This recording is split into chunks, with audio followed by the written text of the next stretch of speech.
वाराणसी में प्रेस वार्ता के मुख्य उद्देश्य को बताते हुए सलमान किन्नर ने बताया कि वर्तमान समय में जो राम मंदिर और मस्जिद के नाम पर राजनीतिक पार्टियां वोट बैंक के लिए गंदा खेल खेल रही हैं, उससे समाज में कहीं न कहीं हिंसा फैल रही है, जिसका नतीजा यह है कि एक धर्म दूसरे धर्म की न सिर्फ तौहीन कर रहा है अपितु एक दूसरे को नीचे गिराने में लगा हुआ है। देखिए हमारे संवाददाता सुजीत सिंह की रिपोर्ट।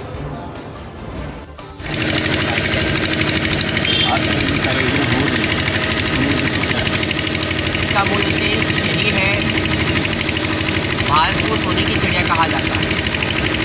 भारत एक लोकतांत्रिक देश है, स्वतंत्र देश है। इस स्वतंत्र देश में भड़काऊ भाषण देना, जातिवादी करना, किसी को परेशान करना, किसी एक पक्ष को लेकर हमेशा नारेबाजी करना, हमेशा कट्टरवादी करना, ये सब हमारे देश को और हमारी जनता को शोभा नहीं देता है और खासकर हमारे काशी को भी शोभा नहीं देता है।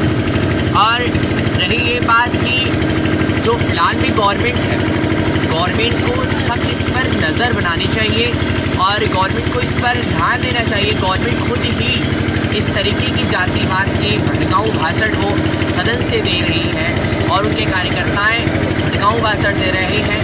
चाहे देश का कोई मौलाना हो, चाहे देश का कोई पंडित हो, चाहे देश का कोई भी गुरु टीचर हो, उसको सब इस पर ध्यान देना चाहिए कि यहाँ पे हिंदू, मुस्लिम, सिख, ईसाई सारे लोग रहते हैं। यहाँ एक समुदाय कोई बंदा नहीं रहता है। तो किस बात का भेदभाव, किस बात का नारेबाजी करना, किस बात की कट्टरवादी करना।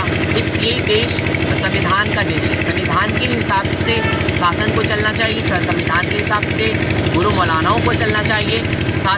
इसके संविधान के हिसाब से सबको इस कानून पर आस्था रख के अपने फैसले को स्वीकार करना चाहिए, मगर फैसले को स्वीकार करते हुए भी तब भी भड़काऊ भाषण दे रहे हैं और इस तरीके से एक दूसरे को दुखी कर रहे हैं। तो इसको लेकर हम यही चाहते हैं कि हमारा देश अगर से इस तरीके से ऐसा रहा तो पक्ष और विपक्ष के खिलाफ हम लोग और ये जितने मौलाना, जितने पंडित, जितने गुरु लोग हैं जो भड़काऊ भाषण दे रहे हैं, हम उनके खिलाफ प्रोटेस्ट करेंगे हम बिना समुदाय के साथ। आपने जो लिखा है, लिखा आपस में टकराओ मत। आपस में टकराने का मतलब ये है कि अगर से किसी में इसलिए लिखा है इस पे आपस में टकराओ, इसलिए कि टकरा रहे हैं आपस में, कहीं ना कहीं लोग देख रहे हैं कि लोग आपस में टकरा रहे हैं, लड़ रहे हैं। किसी हिंदू को देख रहे हैं तो नारे लगा रहे हैं, किसी मुस्लिम को देख रहा है हिंदू व्यक्ति तो नारा लगा रहा है। क्या देश का लोकतंत्र ऐसा है? क्या देश का संविधान ऐसा है? क्या शासन इस चीज़ को कंट्रोल नहीं कर पा रही है? इस शासन की जिम्मेदारी है कि इसको कंट्रोल कर पाए और शासन खुद ब खुद ही ये विधानसभा से, लोकसभा से लोग ऐसा भड़काऊ भाषण आ रहा है। क्या पब्लिक में क्या ऐसी चीज़ें नहीं फैलेंगी? क्या जातिवाद नहीं फैलेगा? क्या कट्टरबाजियाँ नहीं फैलेंगी? इस बात से हमें कि जिस तरीके से संविधान में जो शपथ ली जाती है कि निष्पक्ष होकर हम कार्य करेंगे, तो निष्पक्ष होकर अपनी बातों को सदन में रखनी चाहिए, काम को लेकर रखना चाहिए, नौकरी को लेकर रखना चाहिए, आरक्षण को लेकर रखना चाहिए। मगर यहाँ पे अल्लाह ईश्वर को लेकर इस तरीके की बात कर रही है कि सबकी दिल की आस्था है, सबकी मस्जिद मंदिर की आस्था, इस तरीके से करने का अगर कोई भी फैसला होता है तो वो कानून खुद स्वयं सुप्रीम कोर्ट खुद ब खुद वो फैसला अपना लेता है। और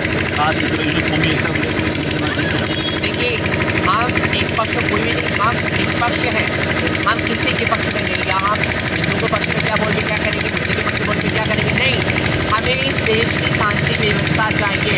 अगर इस देश की शांति व्यवस्था नहीं बनी और इस तरीके से हिंसा फैलती रही तब हम सबके अंदर समाज